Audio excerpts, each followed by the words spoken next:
Hello बच्चों, चलिए प्रश्न को पढ़ते हैं। एक गोलाकार वस्तु किसी द्रव में गिरने के लिए छोड़ दी जाती है।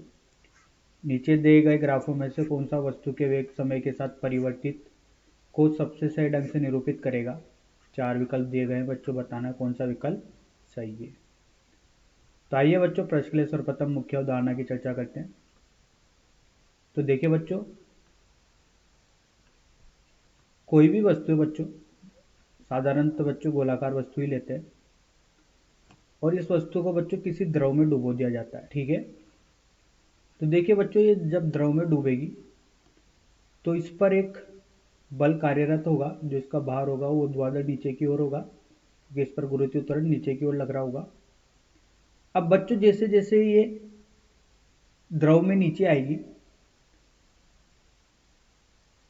तो जो द्रव की परतें हैं बच्चों, इस गोलाकार वस्तु की बाहरी सतह पर एक विपरीत दिशा में बल लगाएगी, जिसे बोलते हैं बच्चों शान बल। ये तरल पदार्थ का एक गुण होता है बच्चों,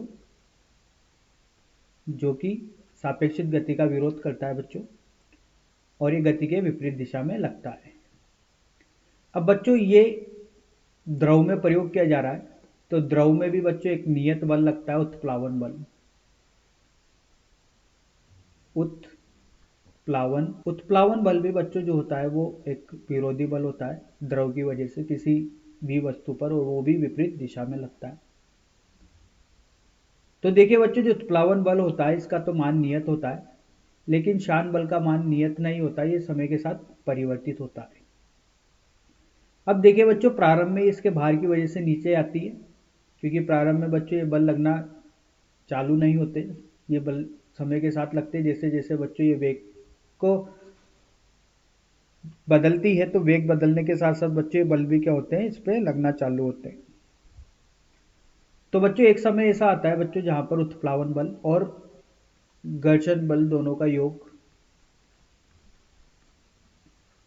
किसके बराबर हो जाते हैं, भार के। उत्प्लावन बल का मान तो बच्चों नियत रहता है, लेकिन घर्षण बल का मान परिवर्तित होता है। लेकिन एक समय ऐसा आ जाता है कि इन दोनों बलों का योग किसके बराबर हो जाता है, भार के बराबर हो जाता है। तो आइए बच्चों इस मुख्य उदाहरण के आधार पर प्रश्न हल करते हैं। तो देखिए बच्चों, जब किसी भी वस्तु को द्रव में डुबोया जाता है तो जैसा मुख्य उदाहरण में देखा कि विपरीत दिशा में बच्चों एक उत्प्लावन बल लगता है, एक शान बल लगता है, और ये किसके बराबर हो जाते हैं, भार के बराबर हो जाते हैं। तो बच्चों इस अवधारणा के आधार पर अगर बच्चों यहाँ पर एक ग्राफ खींचा जाए, जो कि बच्चों ग्राफ होगा, एक्स अक्ष पर होगा बच्चों समय और वाई अक्ष पर होगा बच्चों वेग।